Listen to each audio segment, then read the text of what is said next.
following program is able to leap tall buildings at a single bound. Chins up, boobs out. It's showtime. Time for music.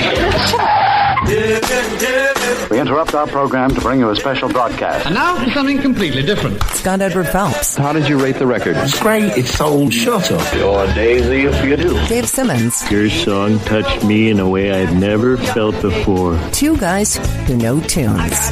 Talking tunes. Hey, listen to this. Played it for her, you play it for me.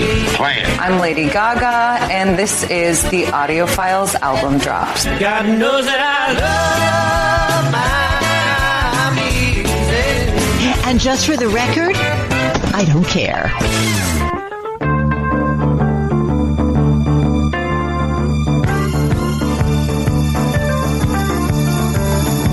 I'm shouting all about love. Well, they cheated you like a dog, and you were the one who had made it so clear all those years ago.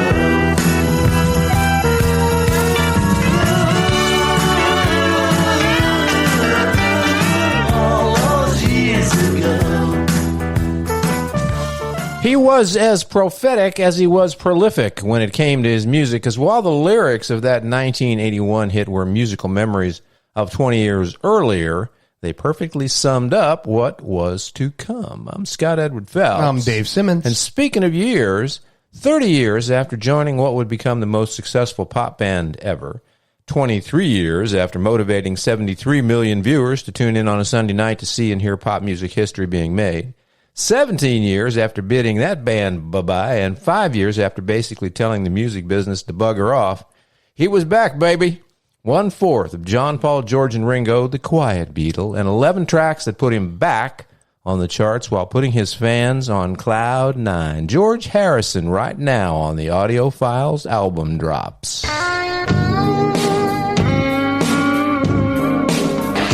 Take my time, I'll show you cloud nine. Take my smile and my heart, they were yours from the start. Pieces to a mint of mine.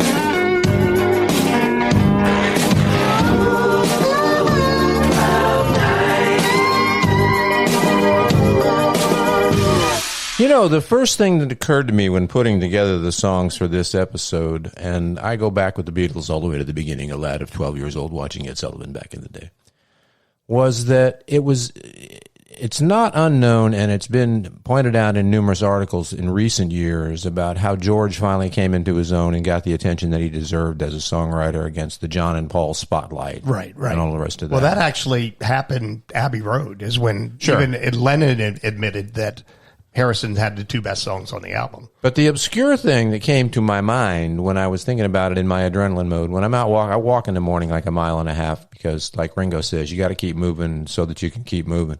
Because if you don't, things lock up, and that's the end of that.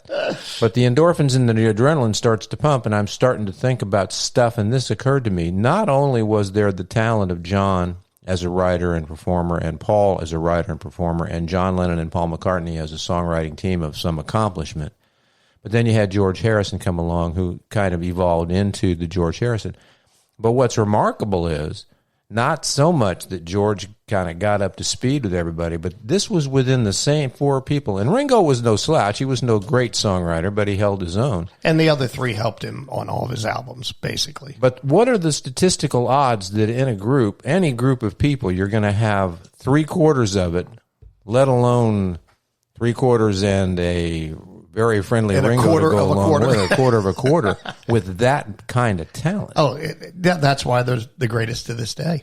GOAT, greatest of all time. Cloud Nine was, every week tempted to say things like, well, that was his Rubber Soul or that was his Pet Sounds. No, screw that. It was his Cloud Nine. And it's chock full of lemony goodness. And that's what we're talking about this time around on Album Drops. For sure. Here's some numerical stuff for your timeline so we can get some context. 1957, George joined the Beatles. His schoolmate Paul introduced him to John, and they were getting together, and they started playing together. And that's when Stu Sutcliffe was playing the bass, begrudgingly, and Pete Best was playing the drums for the time being. 1964, just a mere 7 years later, was that February night when the Beatles played on Ed Sullivan. It was just 6 years, just 72 months later, that the Beatles kind of went belly up. 1981, George had become, in his own right, a successful solo artist, acclaimed and beloved pop superstar. But by that time, 1981, he'd had enough of the suits and the corporate stooges and the record biz in its bloody entirety. You know, the record business goes through all kinds of different stages, and last time I made an album, they were so busy getting opinions from people on the side of the street of what's supposed to be a hit song. You know, that's what they tell me. Like, a hit single is love lost or gained between 13 and 21-year-olds. You know, what kind of chance does that give me? So I'll just go gardening for a bit. And so he did. He hung up the Gretsch guitar, he took down the gloves and the potting soil, and he went gardening for a bit, about 5 years worth of bit. But music is a lot like herpes. It may go away, but it never goes away. Album drops. And by 1987, well, he was ready to hang up the garden trowel and plant, wink, wink, himself in the studio, the album, Cloud 9. At the time, fans were saying, well, this is good news. This is great music, and wait for it, this is love.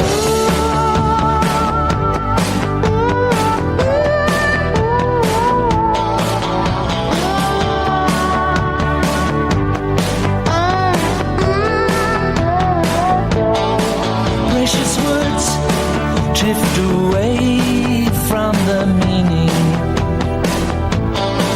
and the sun melts the chill from our lives,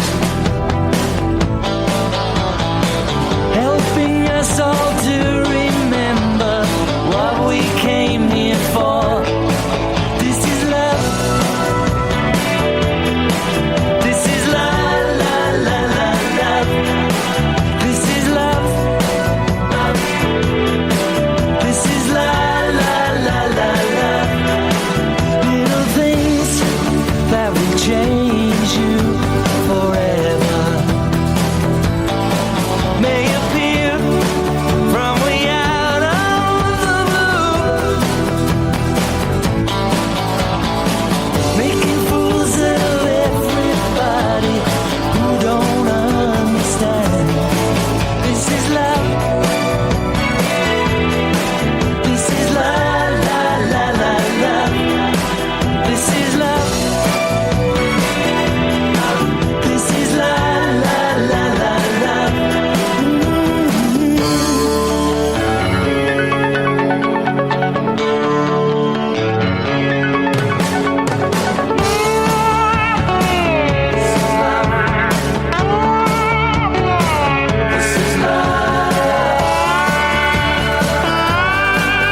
right, so let me get this straight.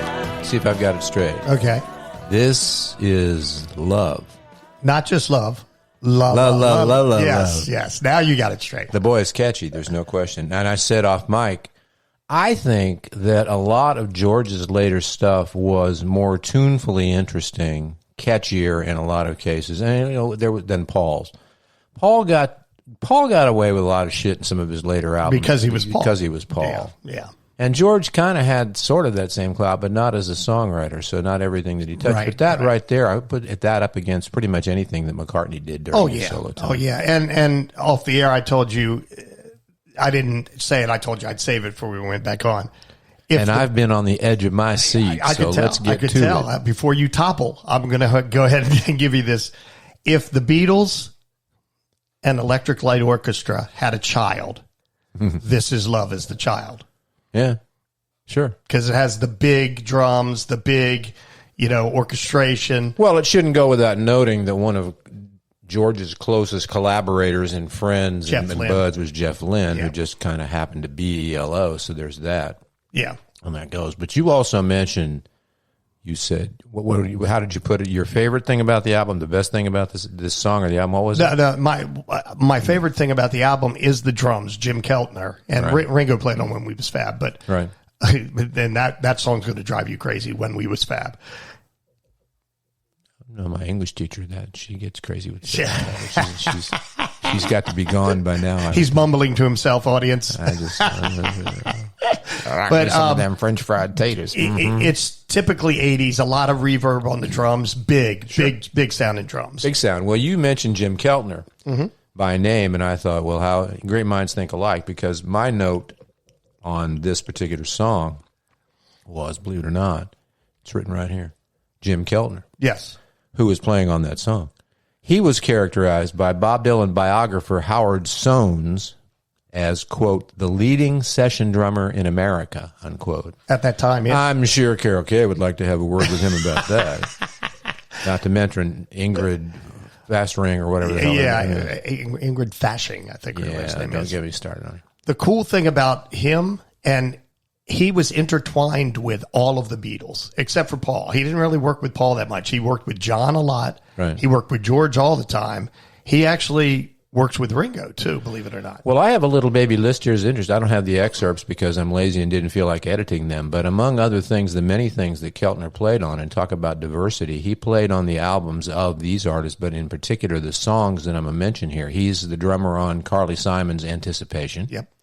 Randy Newman's Short People, Bob Dylan's Knock, Knock, Knocking on Heaven's Door, Jealous Guy, John Lennon's thing from, was that Plastic Ono or was that Imagine? No, Jealous Guy was Imagine. Okay. Yeah. Dreamweaver, the Gary Wright hit. Dreamweaver. And it goes better. It's funny than that. you mentioned Gary Wright. I didn't find it funny. I found it possibly interesting. He played on this album. Sure he did. Well, they were all buds. They were all collaborators. That was another one of those things, and it's going to very quickly sound like we're having a secret piss on Paul week, but we're not. That's not the point or the intention. It's just a bonus. It's the fact that I think Paul's approach was a little bit arrogant. Yes. In a sweet way, because he's not an asshole, but you know what I'm saying? Yeah. Everybody's good, and I respect what you do, but nobody's really better than I am in my choices, and et cetera. Where George was just, hey, mates, let's make some music. And oddly enough, that's how the Traveling Wilburys would form. And that's coming up in about a paragraph and a half from the list. Yes. That's Keltner also playing on Josie, the Steely Dan cut, and most of, here's where I get to name drop a little bit, it's Keltner playing on most of what became Roy Orbison's final album, Mystery Girl. Mm-hmm. So the boy had game. And the first single from the Traveling Wilburys was supposed to be the B-side of this song, and the record executive said this is too good, and that's what prompted Harrison to form the Traveling Wilburys. Well, it just turns out, by golly, that's the direction we're headed in. We're talking about Cloud 9, the George Harrison solo album on this edition of Album Drops, and that brings us up to track number 2. Album Drops 2. You know, there's just never enough great songs using the word gossip. In fact, I went looking and couldn't find any other song using the word gossip, but especially when it's pronounced gossip.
Devotion of the highest degree. You wonder why I don't hang out much. I wonder how you can see. He's in the films and songs and all your magazines. It's everywhere that you may go. The Devil's Radio.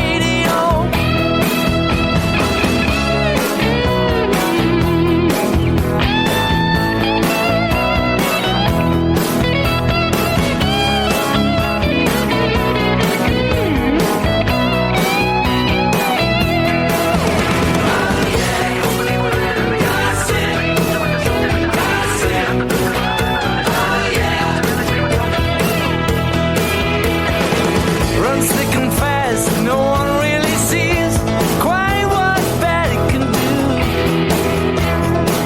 As it shapes you into something cold, like an Eskimo glue. It's all across our lives, like a weed it spread, till nothing else has space to grow. The Devil's Radio can creep up in the dark, make us hide behind shades, and buzzing like a dynamo. The Devil's Radio. Oh yeah. Oh yeah. Gossip. Oh yeah. I heard you on Satan's wireless. You know the Devil's Radio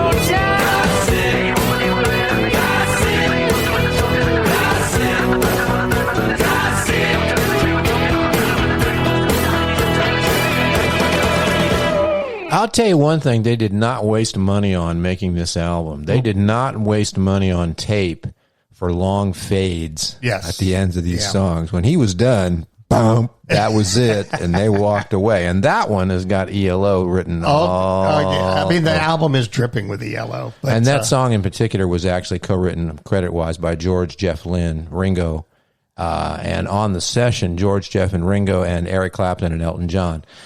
You see, that's what I'm talking about. When you're throwing together that kind of guys, that kind of band in the studio, right. George Harrison, this is a guy who's not concerned with who's the greatest or who's the best or who's the most important or who's the lovely one or the cute Beatle or any of those kinds of things. It's just good friends making great music. Exactly. And I mean, Eric Clapton took his wife and married Patty. Well, who didn't? But at that point in time, I had her for a year and a half. How about you? No, I never had her. I was too young. But they still remain friends. And he said, I don't want her to end up with some, bum. That's right. How polite of you. The song from Cloud9, Devil's Radio. And I actually learned something I didn't know, which is kind of strange because at this point, as old as I am, you think I know everything. It was inspired by a church billboard that George apparently saw that said, "Gossip, the Devil's Radio, don't be a broadcaster." Okay. Makes sense. The song's theme is an attack on gossip, trivia, cynical talk radio, which is like redundant. And the metaphor is vultures, weeds, pollution, industrial waste to the highest degree, all of that. The theme, and I'm reading from a blurb that I found, the theme was a personal one to Harrison, as he had felt victimized by gossip and by the media attention he received as an ex-Beatle, which inhibited his ability to live a normal life. Now, I'm going to spend 30 seconds and be a little editorially here. That seems just a skosh, and I get it, but that seems just a skosh disingenuous to me. This is one of those kinds of situations and circumstances where it's like, you know what? That came with the gig. Exactly. That came with the being famous came with the playing music and getting a record deal and getting yourself in the spotlight. And it's a little off-putting sometimes to hear anybody, actors, a lot of Hollywoods do that. Well, I don't do that film because, or if they just leave me alone, well, you can't have it both ways. You can't say, notice me, now leave me alone. Yes. You can't ask for the spotlight, and when you get it, tell them you don't want it. This is what I'm saying. Yes. Unless you're a man. And women would say no. Which isn't to take away from his feelings. This is one of the things, sometimes I ponder, why, God, why did I not become more successful at what I did? We joke about it all the time. So close. But it may be that God, Jesus, Kumbaya, whoever, baby Jesus in the crib in the manger, Taco Bell, Kentucky Fried Chicken. We thank you so very much for this meal. Maybe that was the reason why. Maybe the great spirits knew that I would not be personally equipped to handle that kind of, and because I'm a leave me alone kind of guy. Right. I love having an audience, but on my terms. Well, that's why you became a songwriter, not a performer. You tried performing, but you ended up being a songwriter. Well, it was very expensive. All the clothes being torn off at every gig. There was that. That's too funny. It's pondering it. The Audio Files with Scott Edward Phelps and Dave Simmons. You'll really dig them, that tab and all the other pimply hyperboles. Well, we are fab, as a matter of fact. Thanks for asking. Talking about Cloud 9, each and every time we do an album drop, what we do is we take about 5 songs, and then one of this, one of this, one of this, and one of that. Maybe a couple of that's if we're in that particular mood. And then Dave picks one, and he says, I really like this one the best. And I pick one myself. In Dave's case, it's Dave's fave. Hi, it's Michael, and it's time for Dave's fave. Back then, long time ago, when grass was green, woke up in a daze, arrived like strangers in the night.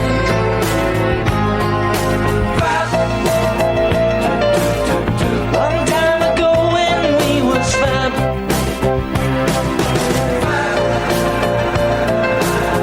back when income tax was all we had. Caresses fleeced you in the morning light. Casualties at dawn. And we did it all.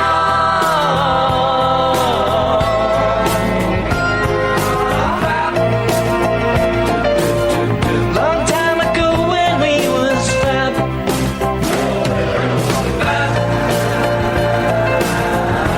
My world, you are my only love. And while you're in this world, the first gonna come and claim you, but you know better wise. When the bus gonna come and take you away, take you away.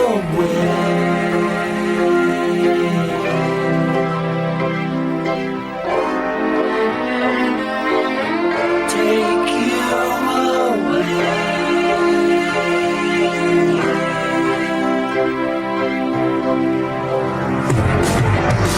The microscopes that magnified the tears studied once and on.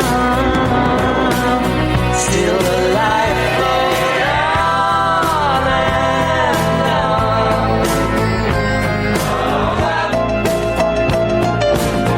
Long time ago when we was fab,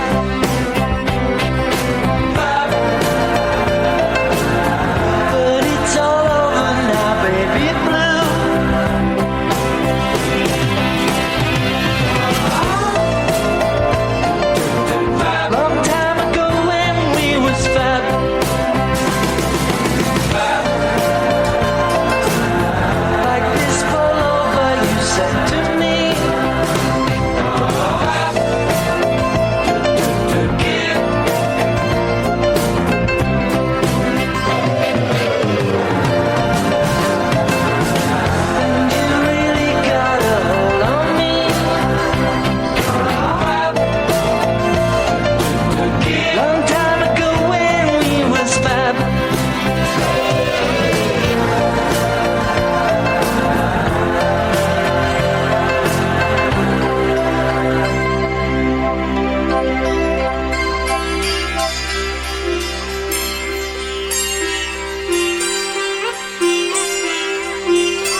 You know, it's pretty clear to me. I don't know about you, but clearly George Harrison was influenced by a very successful band from the 60s called the Beatles. Yes. Well, he was reminiscing. About, as a matter of fact, off the air, I told Scott that, and apparently you knew this, he contacted Klaus Voormann and had him update an image from the Revolver cover of himself for the single cover. I only actually knew it because I was reading the wiki stuff when I was putting together the song list for this particular episode, and I had forgotten about that was the cover for the 45 single. Back in the day, there was this little record called a 45. Or was it a 7-inch? Is that how long it was? Yeah, okay. They called it something different in the 80s. They had called it a 45 in the 50s, 60s, and 70s. That's because it went 45 revolutions per minute. Right. As opposed to 33 and a third, which means nothing to kids now. We're 78. Talking about. Yeah, or 78. Or 162. There you go. The interesting thing, one of the critics pointed out, he said, when We Was Fab benefited from Jeff Lynne wringing every last Beatle-esque effect out of his box of sonic tricks. Yep. And it was just phenomenal. The accompanying video, I think he got 6 Video of the Year nominations in the MTV Music, when MTV actually used to play music videos. It was well done. Yes, it was well, and a lot of Beatle references. Ringo was in the video with him. And yes, kids, believe it or not, MTV at one time. See, that's what the V in MTV stands for, is a video. I mean, I know now it's because they have like naked jungle contests and whatever other shit they got going on at any given. I was the other day, I don't watch it anymore. I never did them, but they airing at whatever time as the TV menu was strolling, as I was scrolling through its schedule. MTV was showing Independence Day, the movie. Really? Yeah. Well, that's odd. Well, not really. I mean, in the context of what MTV used to be. But it's got to be better than the Jersey Shore, you know? Right. It's the same thing. Same thing's true. Like the Learning Channel. Remember when you used to go on and find programs that would teach you could learn things? Right. Yeah, now it's all reality shows. Anyway, the blurb that I found addresses the point that you just made. It said, the fade out contains a nod to the melody of Drive My Car. It uses a string quartet and psychedelic effects, as did many Beatles songs. The lyric references, among other things, You Really Got a Hold on Me, and, of course, the final lines of Within You, Without You from Sgt. Pepper. We were talking. Here's an interesting thing, though, and this is, I should have some kind of sound effect for this every time we do it. It's lists.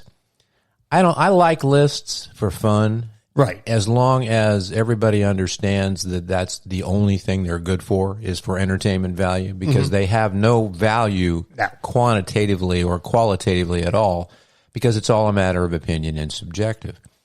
But 15 years ago, AOL Radio, I guess that's America Online, had a radio online or whatever. They asked their listeners to choose the top 10 or 10 best George Harrison songs. Now, they limited it. They said, make it the solo songs. Okay. None of the Beatles stuff. Right. And this is why lists are fun but useless. Number 10, best George Harrison songs. AOL radio listeners. Bangladesh, the single from the album. When We Was Fab, number 9. Number 8, Dream Away. Do you remember the song Dream Away? Yeah. But it wasn't anything to write home about. Isn't It a Pity from All Things Must Pass? That was a good song. Number 6, we keep it in context of what we're talking about here, the 10 best George Harrison songs. And they're saying that Dream Away was better than We Was Fab. Right. All Those Years Ago, which we led off with number 6. Give Me Love, Give Me a Peace on Earth, number 5. Got My Mind Set on You, number 4. Which technically is a George Harrison record, but not a George Harrison song. We'll get into that a little bit more later. What Is Life from All Things Must Pass. Oh, yes. Number 3. Blow Away, number 2.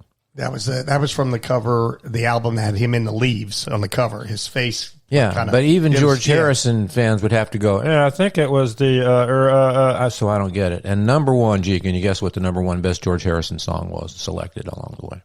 I'll give you a hint. Hare Krishna, Krishna, Krishna. Oh, yeah. My sweet Lord. Or as it's better known, He's So Fine. He's So Dulang, Fine, yes. Dulang, Dulang. I just thought I'd bring that up to show you how totally useless the lists are. They're a lot of fun, but they don't really mean jack shit. And we're up to track number 4. Album drops. 4.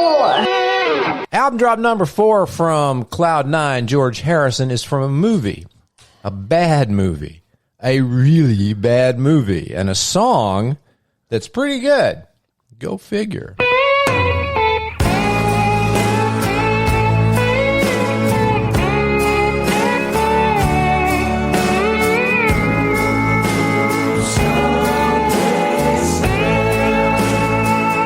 You got into my life.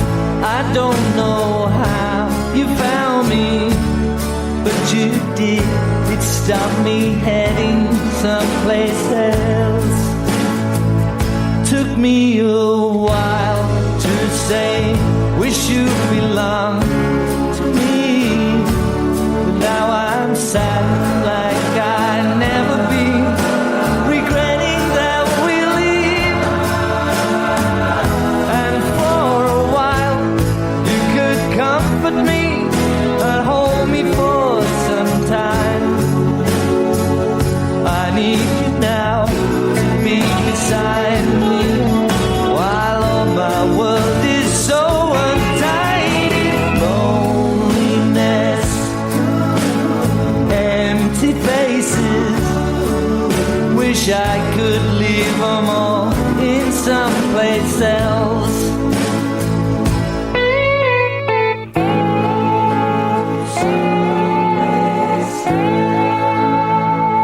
I hope you won't let go. Maybe you let me know that you'll be saddened like you'll never be, regretting that we leave. And for a while I could comfort you and hold you in my mind. I need you now to be beside me while all my world is sad and crazy. Loneliness, empty faces, wish I could leave them all in someplace else.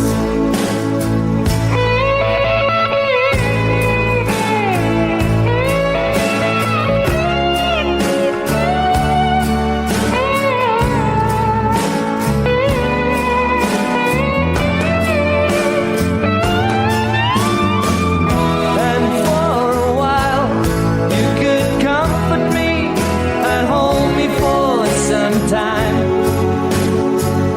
I need you now to be beside me while all my world is so untidy.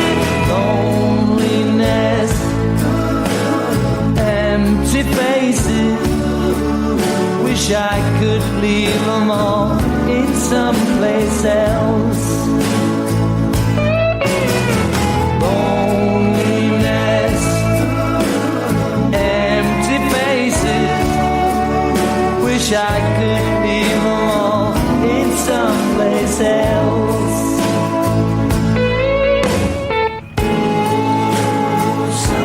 Someplace else. I think I'm gonna leave them all in someplace else. Someplace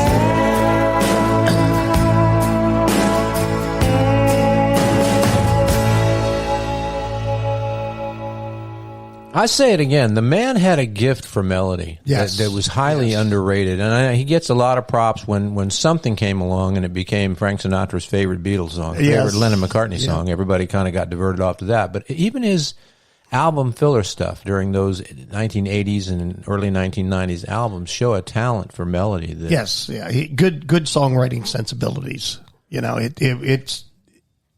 it feels like the next note, the next thing he sings should be the next note, the next thing he sings. At the same time, with the occasional, didn't expect him to go there. That was interesting. And that's the mark of a very creative mind. So now the movie, the song is called Someplace Else. The movie is, of course, the iconic multi-Oscar winning Shanghai Surprise, surprise, surprise. Remember that one, huh? Good golly, I'm Dolly. I don't really care about that. No, Shanghai Surprise was, well, it was Sean Penn, it was Madonna, it was George Harrison, well, more on that coming up.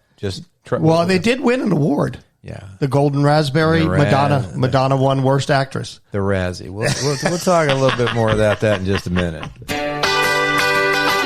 You're listening to the audio files, and some people are saying that I made up the name Traveling Wilburys. Going to the end of the line. I'm not saying that, but some people are saying that. A lot of people, a lot of very fine people. Yeah. Just plug the pick. Time for SEP's pick. A great pick. All right, my pick this time around wanders off the Cloud 9 road just a little bit, and I'll tell you why and how in a few seconds. The whole story begins with George's story about an inspirationed one night when he was having dinner with ELO's main music brain, Jeff Lynne. I was in Los Angeles and he was producing Roy Orbison, and we were having dinner one night, and I just said to Jeff, I'm going to have to write a song tomorrow and just do it. And he said, where could we get a studio? And he said, well, maybe Bob, because he's got this little studio in his garage. And it was that instant. We just went back to his house, phoned up Bob. He said, sure, come on over. Tom Petty had my guitar, and he said, when I went to pick it up, he said, I was wondering what I was going to do tomorrow. And Roy said, well, give us a call tomorrow if you're going to do anything. I'd love to come along. When they actually were doing the vocals, and at one point, and I just said, hey, Jeff, this is it, the Traveling Wilburys. I mean, it was like magic. It just happened. If you could never have planned it. If we'd have tried phoning everybody up, say, hey, we've got this idea, will you do it? You would have got all these record companies and managers, and it would have been impossible. But it was so spontaneous, we were doing it before we realized. Just organic. Just doing it. Is the word. Mm-hmm. Making great music with great friends. And of course, he's referring to Bob. When he says Bob, he's talking about Bob Dylan. So you got Bob Dylan, Tom Petty, Jeff Lynne, George Harrison, and Roy Orbison. Jim Keltner on drums. And the Traveling Wilburys were born. And the whole 6 Degrees thing is, in terms of my pick, well, December 1988, I was listening in my in-between marriages apartment to Cloud 9, which was about a year old at the time, but it was on the old turntable. And that afternoon, I got a phone call from my then girlfriend, who became my later wife, who was local. She worked in local news, and she asked me if I had heard. And I said, heard what? And she said, Roy Orbison died today of a heart attack at just 52. Yep, the Roy Orbison that I worked for that 3 months in the early 80s and drop his name as frequently as possible. The Roy Orbison who made up 1/6 of the Traveling Wilburys. And the Roy Orbison who inspired Jeff Lynne to write a song for Roy to sing that can be found on the first Traveling Wilburys album.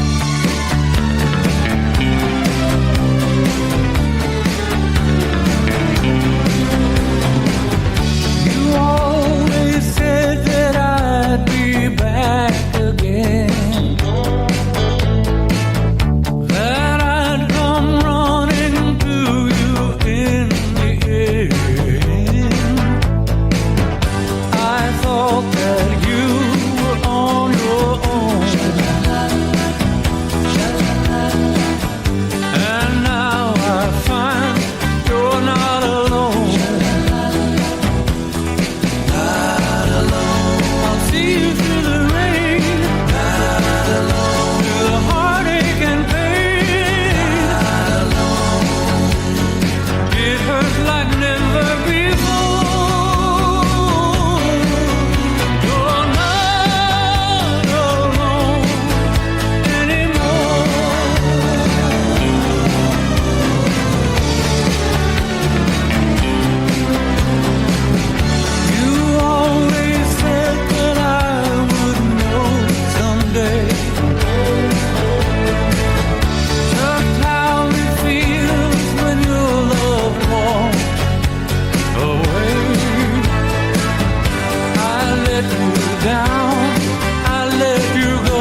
I'll tell you what, my temptation is to go off half-cocked. I'll go off 1/4-cocked, and I'm going to tell you an old man thing right now. You know what? Cocked. He said quarter-cocked, and I'm going to tell you something. I don't care. There are talented people in every generation, and there are talented people in contemporary music, but I'll tell you something. The talent, the likes of which this is a perfect example of that, and pretty much everything we've listened to so far in this episode. But that moment right there, listening to Roy, that was at a time when what there was the human voice and some reverb. Mm-hmm. There was no fucking programming. There was no auto-tune. There was no fix-it. There was no patch and splice and Pro Tools, database and Pro Tools. There was nothing. There was just the gift God gave him, and man, it's never, ever going to be like that again. No. Which is... And this is my left-handed way of being positive about it, which is why this stuff should be listened to and enjoyed. And if you're not familiar with it, get it and listen to it and marvel at it, because this is magic. Yes. The shit they produce in large numbers now, not everybody, because there's some genuine talent out there. You mean Wet Ass Pussy's not genius work? WAP, you mean? Oh, it's genius, all right. It takes a special kind of genius to get millions and millions of people to buy crap like that and call it art. But that's just that. I'm just thinking. There it is. Yes. And once again, tuneful, melodious, toe-tapping, interesting. Track 6. Album drops. 6. All right, side 1, track 2 of Cloud 9 was a dreamy little number with a pretty stellar musical lineup. Well, you know what they say, hell's bells, man, if that's what it takes.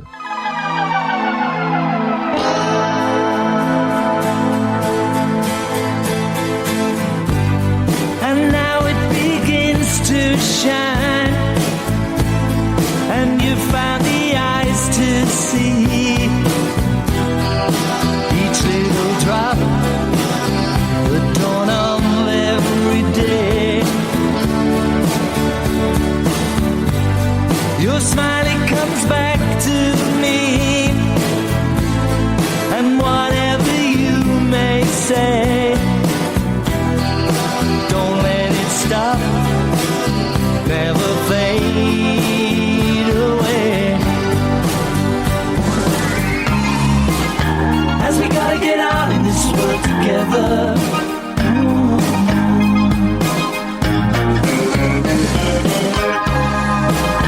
Then we might as well start to make some changes.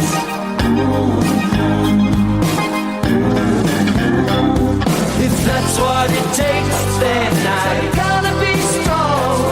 Don't wanna be wrong. If that's what it takes, the closer I get into that open door, I gotta be sure. If that's what it takes.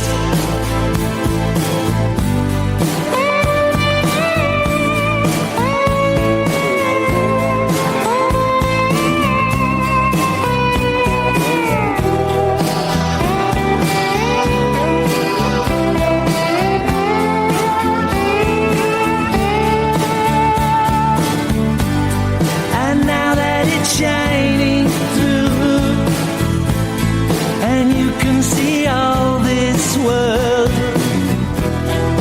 Don't let it stop, never fade away. If we gotta be in this life forever,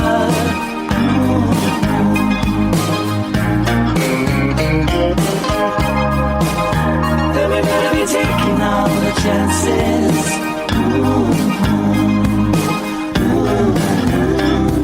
If that's what it takes, then I gotta be strong.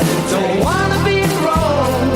If that's what it takes, the closer I get into that open door, I gotta be sure. If that's what it takes. That's what it takes.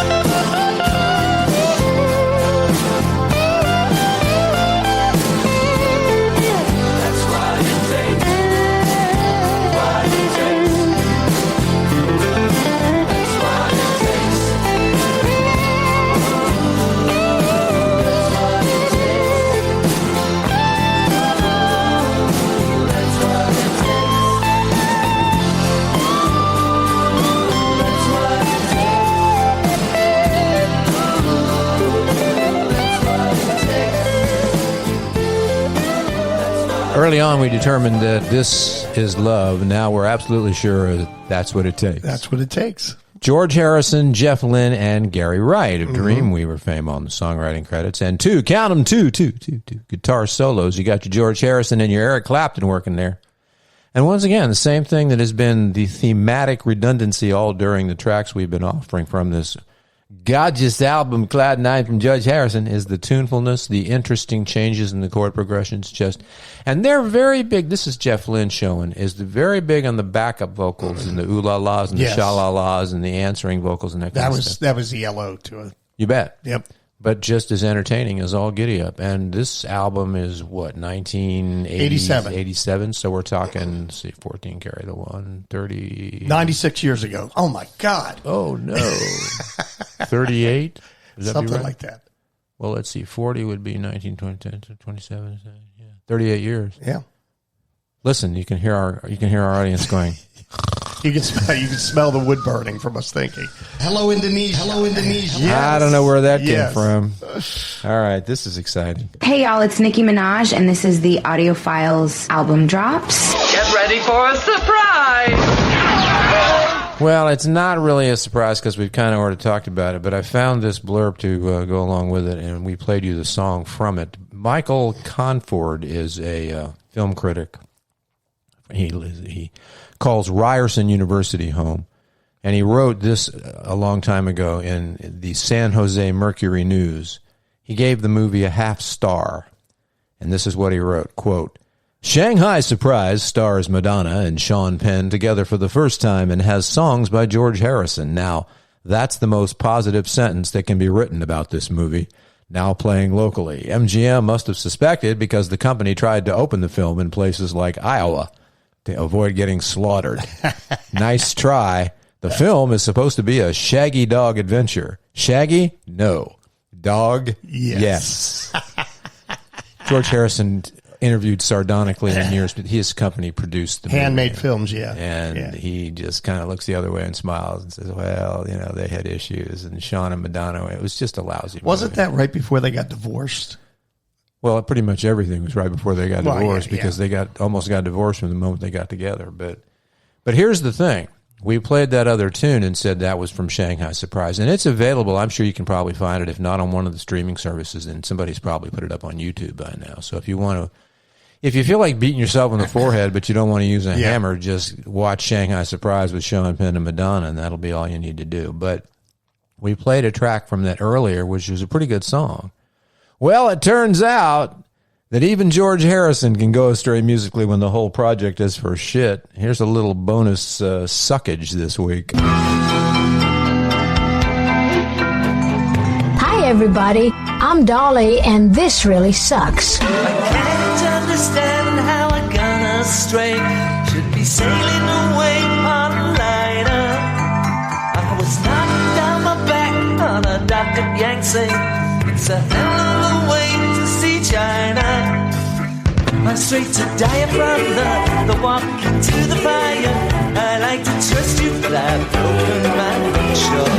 Sometimes there's no hope in chasing opium. I like to love you, but I'm not sure what's in your eyes.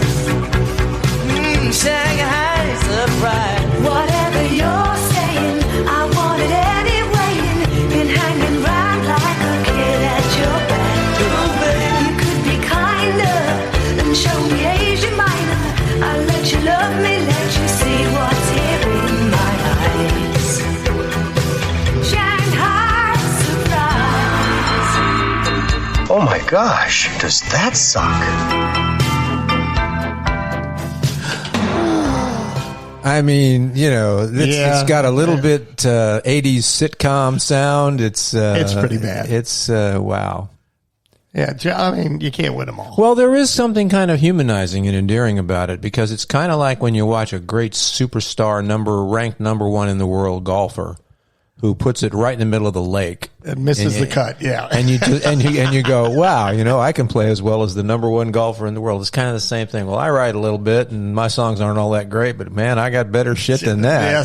Yes, for sure. Especially for a movie theme. Oh, my seven and heaven. Shanghai Surprise. Don't forget it, even if you try. And now, Now, the moment you've all been waiting for. Can you move it out of here? Okay, wrap it up, kid. Bye-bye. Bye-bye. The Audio Files.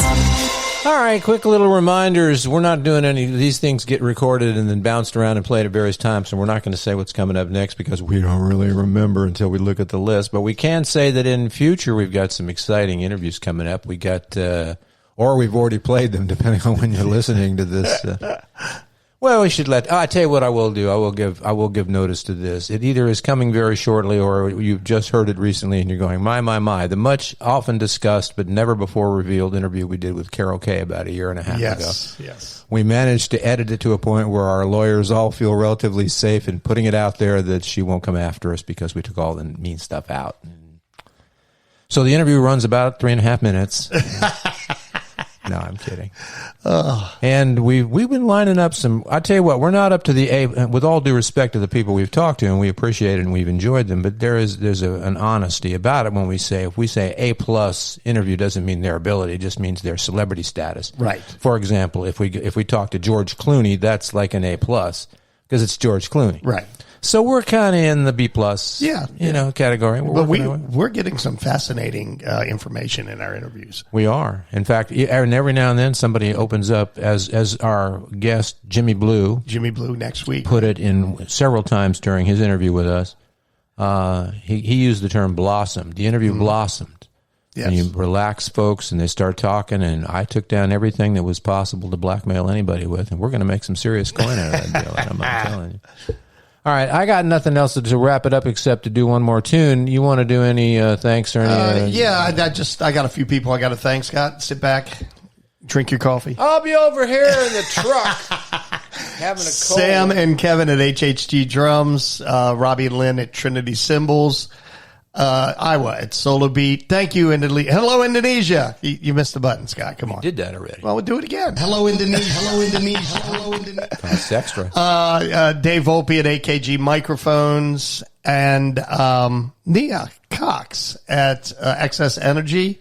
And then we have Dean and Dale at Does she have a hyphen between her first name and last name? Because that's the way you pronounce it every time you say it. No. Her name's Nia Cox. I understand that, but that's not what you say.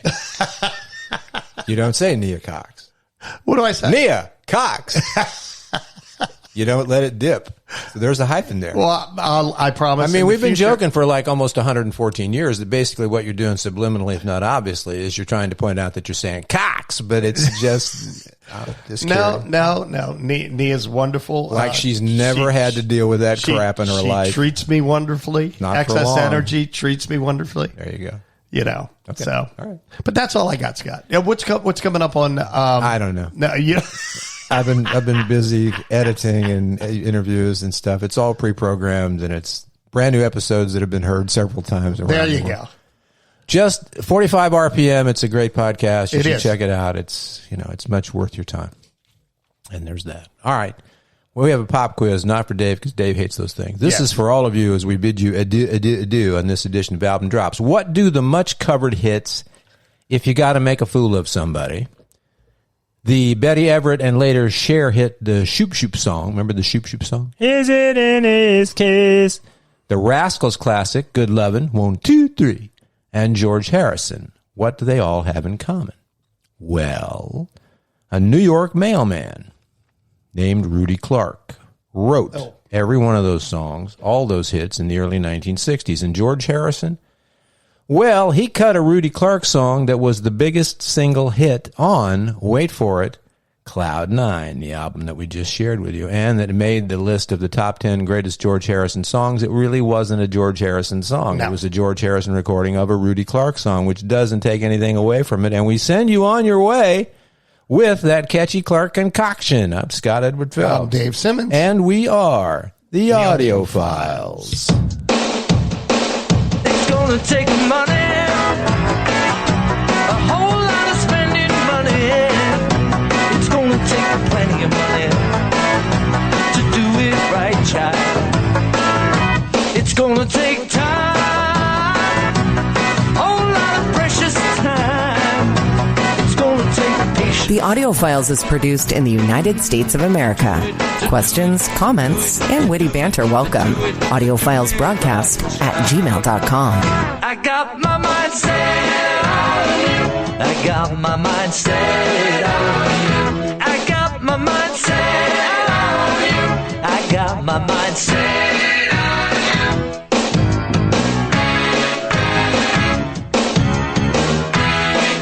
The Audiophiles album drops.